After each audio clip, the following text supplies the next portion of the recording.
What's up, y'all? This is Anson1939 with another DC Comics figure review. This time I'm reviewing one of the various characters in the DC Universe. His name is Blue Beetle. Though he's the second character to become Blue Beetle, I'm not talking about the Jamie Reeves one, I'm talking about the Ted Kord version. He made his first appearance in the Infinite Crisis saga. Yes, he made his first appearance in the Infinite Crisis on Infinite Earths. I mean Crisis on Infinite Earths. My bad. During that saga, issue 1. Yes, but during the Infinite Crisis, Countdown to Infinite Crisis, Ted knew the secret of what happened to all the good guys and bad guys, and it was known that he got killed by Maxwell Lord for knowing the secret. Yes, he's a very cool character, and he teams up with Booster Gold, making, you might say, the best of friends in the Justice League stories and books. Though he got good articulation, I like how they did him on the paint apps on his goggles here. Also, he has this BB gun, his Blue Beetle gun. You can tell it'd be right there. You can see, though I have no focus right there, you can tell he got a nice weapon. It fits holster real well. His head can go a full 360, and his arms go in and out. His legs can spread out a little bit too. Overall, this figure looks much more cooler, but still a brave character indeed. Also comes with him is a leg of the leg of Alan Smasher here. But overall, I like this figure because he's more brave and unique. What's up, y'all? This is Anson1939 with another DC Universe figure. But before I go ahead and get started, I gotta give this a wicked shout out to Mike, aka Night/2020, for reaching 6,000 subscriptions. And I gotta say, I got a long ways to go, but hey, I'm new to the YouTube food chain still. So right now I'm gonna start off with my review of Booster Gold of the DC Universe. And yes, his first appearance is his first series, Booster Gold, which debuted in February 1986.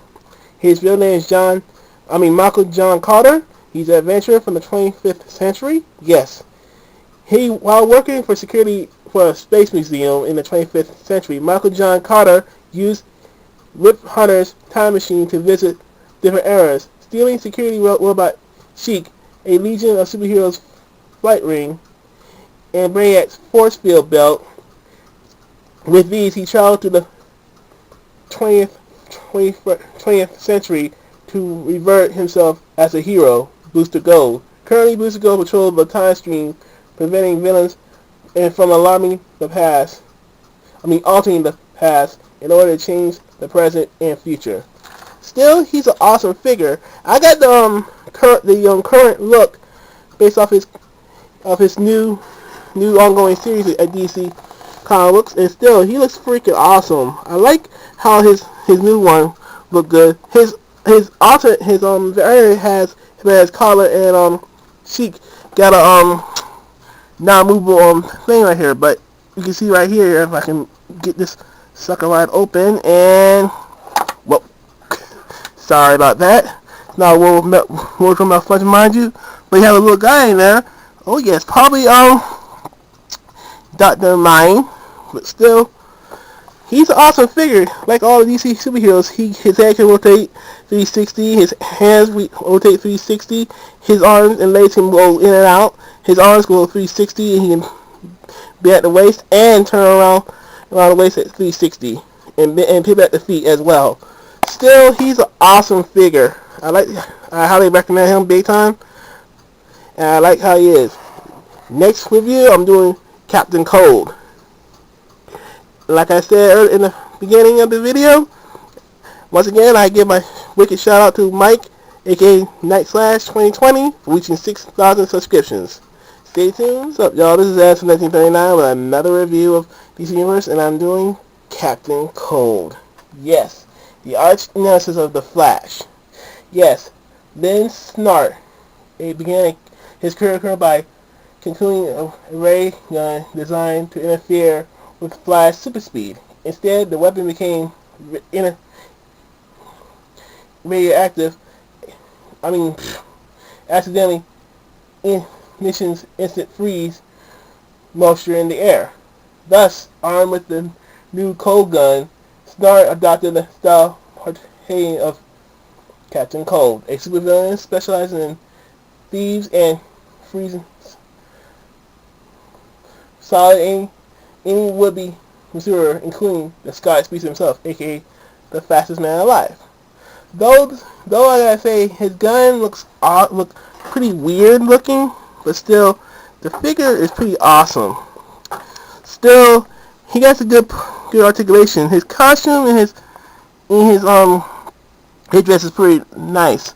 Again, he can move his arms in and out with his legs too. His arms can go a full 60 at the 60 at the shoulder and at the wrist. His head can go a little bit of 360, but due to the hindrance of his head with his design, he's not bad, but he's, let's say, the one of the least favorite of the DC superheroes. Okay, now I'm doing DC Universe's Big Bertha. She's part of the New Gods and one time on the Justice League. Yes, her first appearance was Mr. Miracle #1. Born on the evil warlike planet Apokolips, Bertha was specialized trained in all forms of combat by Granny Goodness. However, she fell in love with Scott Free, a childhood piece from New Genesis, raised on Apokolips, and used her warrior skills to help him escape to Earth. Bertha accompanied Scott and they got married after he assumed the name Mr. Miracle, the world's greatest escape artist. Since then, she fought evil alongside her husband. Both of them served in the Justice League of America. Still, the figure is not bad, but it's too tight on her arms and legs. Her arms can go ahead from the shoulder, go in and out and rotate at 360, but still, it's just too tight. Still, her legs was tight too on the knees and legs.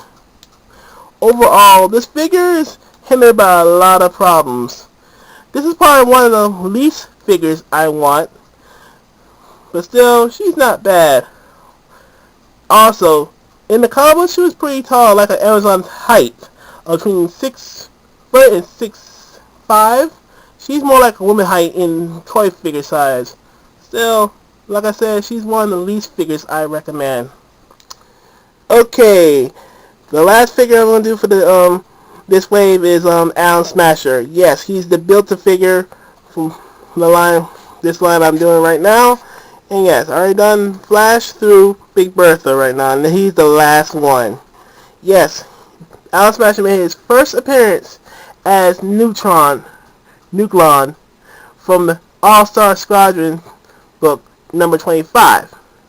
Still, he looks pretty freaking cool. I like how they did Build-A-Figure in DC a little bit better than the Marvel Legends one.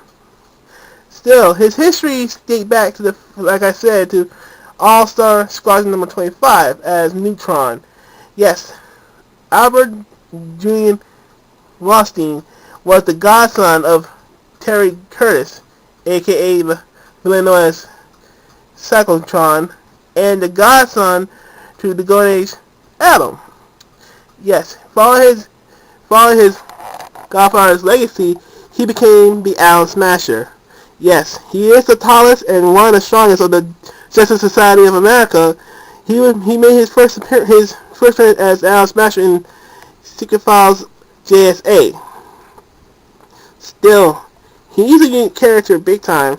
And yes, after all this, put the Build-A-Figure here, he's pretty much the most decent one out of all of them.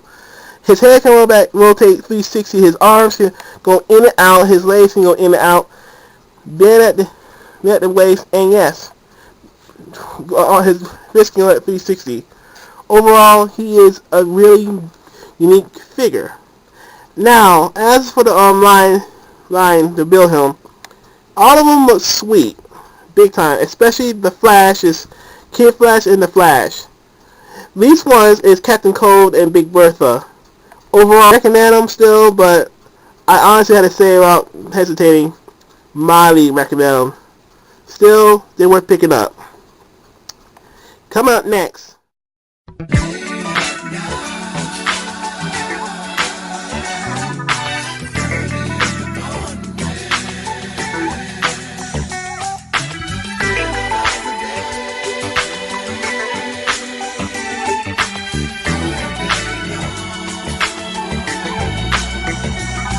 See us rolling down the Ave on the